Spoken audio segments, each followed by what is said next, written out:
মনে করে এসেছে, কিন্তু অক্টোবর মাসে তার সেই আশা ভরসা পূরণ না হওয়ার জন্য সে আপনার উপরে হতাশ হয়ে পড়বে এবং এই বিষয়টি নিয়ে সে আপনার সাথে বিস্তারিত আলোচনায় বসার কথা ভাবছে। এমন হতে পারে যে বিয়ে হয়েছে আপনাদের, তাকে হয়তো কোনো কিছু বলা হয়েছিল যে বিদেশে যাওয়ার সুযোগ করে দেওয়া হবে।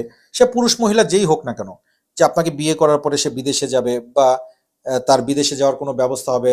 আপনার ভাই-বোন, আত্মীয়স্বজন বিদেশে আছে বা আপনার বাবা তাকে, এটা হয়তো কথার মাধ্যমে হালকাভাবে কোনো কিছু বলা হয়েছিল, সে সেটাকে গুরুত্ব দিয়ে নিয়েছে।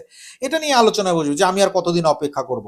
আমি জাস্ট একটা উদাহরণ দিয়ে বললাম। এরকম দেখেন অনেকে আছে বিয়ে করে, চিন্তা করে যে শ্বশুরবাড়ি থেকে বিজনেসের মূলধন নিব। যদি সে, আপনি মহিলা সে পুরুষ হয়ে থাকে। আবার অনেক সময় আপনি পুরুষ সে মহিলা, আপনার বিদেশে অনেকেই আছে, আপনি যাবেন, সেও যাবে।